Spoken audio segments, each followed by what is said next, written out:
hari ini kita akan belajar tentang materi kimia kelas 11, yaitu termokimia.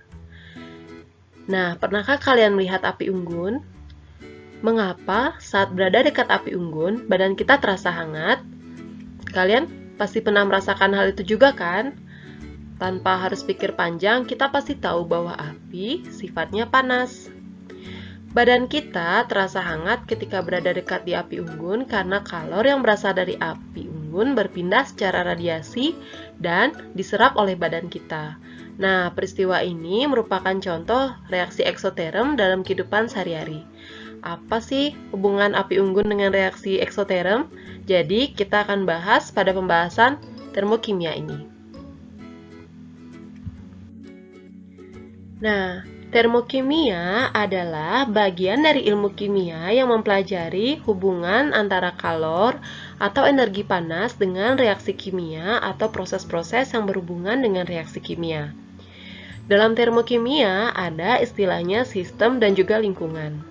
Sistem adalah segala sesuatu yang menjadi pusat perhatian dalam mempelajari perubahan energi.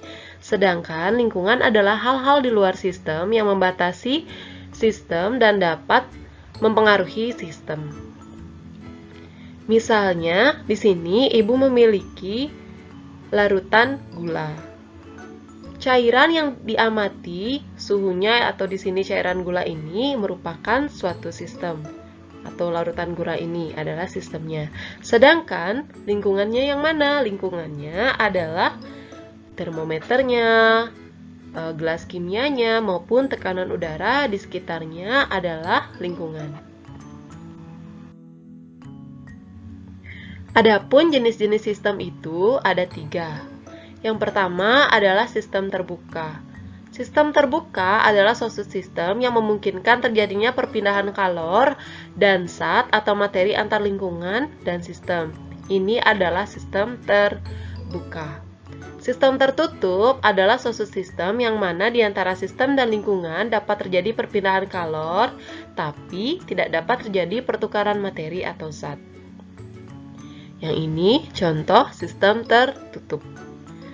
Sistem terisolasi merupakan suatu sistem yang mana tidak memungkinkan terjadinya perpindahan kalor maupun materi antar sistem dan juga lingkungan. Jadi ini ya ibu ada 3 botol yang merupakan penggambaran dari jenis-jenis sistem. Untuk yang pertama adalah sistem terbuka. Jadi dia bisa panasnya, misalnya kalian taruh air panas di sini, panasnya bisa keluar, lama-kelamaan dia akan menjadi dingin. Demikian juga dengan dia bisa menguap. Air yang ada di sini awalnya misalnya tingginya segini, kemudian akan bisa menguap atau berkurang jumlahnya. Sedangkan sistem tertutup dia mungkin terjadi perpindahan panas, tapi karena dia tertutup, dia tidak mungkin terjadi perpindahan zatnya atau materinya. Sedangkan yang terisolasi, ini contohnya. Jadi contoh itu ada termos, yang terisolasi, yang tertutup ada gelas yang ditutup, kemudian yang terbuka seperti ini.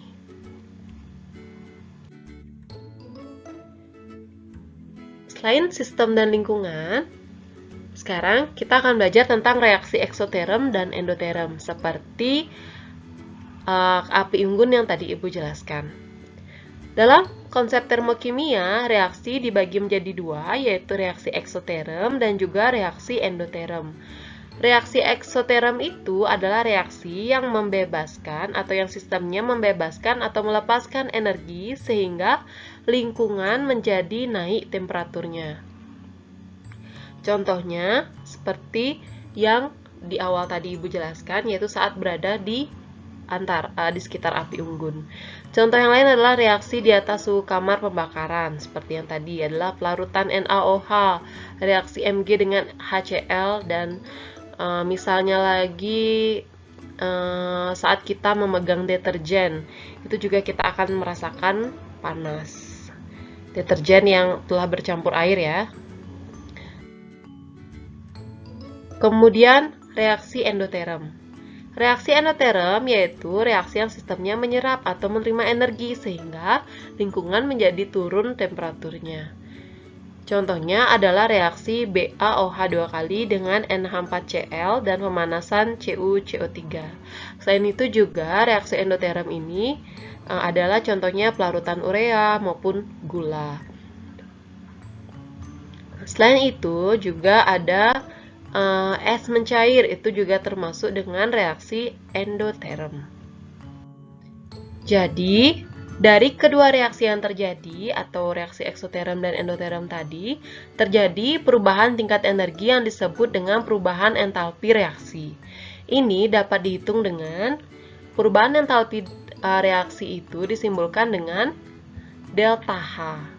Sedangkan H2 adalah energi produk dan H1 adalah energi reaktan.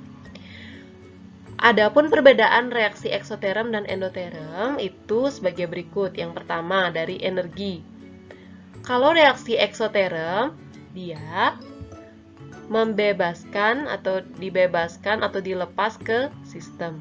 Sedangkan endoterm menyerap. Ingat ya, endo. Dia menyerap. Kalau exo, exit. Ingat aja exit, jadi dia mengeluarkan atau melepaskan.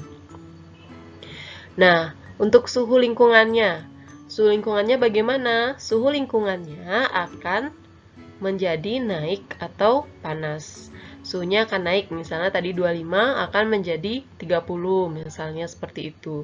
Kemudian suhu lingkungan untuk yang endoterm dia akan jadi turun atau dingin. Misalnya kita melarutkan gula, melarutkan urea, itu akan terasa dingin setelah kita larutkan. Untuk delta H-nya, perhitungan delta H ini sudah ada di atas ya. Kalau dia eksoterm, itu delta H-nya adalah negatif. Sedangkan endoterm, delta H-nya adalah positif. Nah, dari gambar yang Ibu berikan ini, kita tahu bahwa sistemnya adalah cairan atau larutan yang ada di dalam Erlenmeyer. Sedangkan lingkungannya adalah bagian dari luar Erlenmeyer ini. Kalau dia tandanya negatif, energinya keluar dari sistem menuju lingkungan. Sedangkan untuk tanda yang positif atau endoterm, energinya masuk ke dalam sistem dari lingkungan.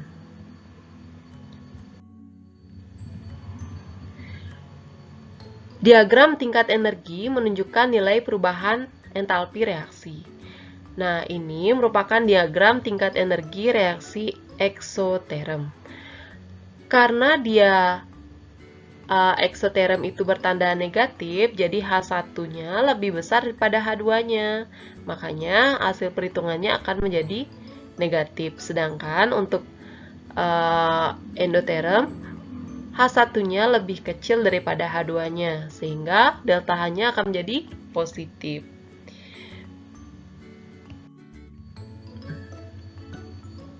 Nah, sekarang kita akan belajar tentang persamaan termokimia. Saat kelas 1, kita sudah belajar tentang persamaan reaksi. Persamaan termokimia ini hanya beda sedikit dengan persamaan reaksi. Nah, perubahan entalpi reaksi adalah jumlah energi yang dibutuhkan untuk membentuk atau mengurai suatu zat dalam reaksi. Nah, persamaan reaksi termokimia adalah persamaan reaksi yang dilengkapi dengan jumlah energi atau perubahan entalpi yang digunakan dalam reaksi. Kalau reaksi kimia biasa, biasanya hanya H2 ditambah setengah O2 menjadi H2O. Cukup segitu saja. Sampai sini ya. Biasanya ini reaksi kimia biasa. Namun, kalau persamaan termokimia, ini akan mengikuti dengan delta H-nya. Jadi energi yang dibebaskan atau yang dipakai untuk membentuk reaksi itu akan ditampilkan.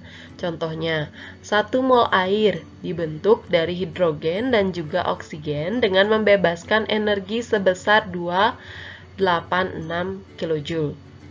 Dari sini kita bisa lihat kata membebaskan. Membebaskan artinya dia adalah eksoterm.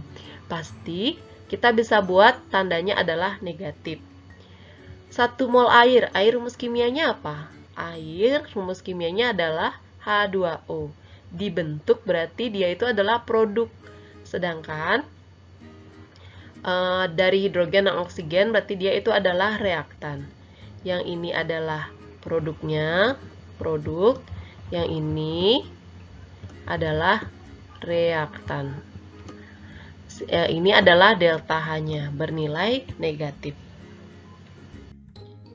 Dan yang terakhir ada yang namanya perubahan entalpi standar. Perubahan entalpi standar ini ada satu, yaitu perubahan entalpi pembentukan standar. Itu disimbolkan dengan delta HF.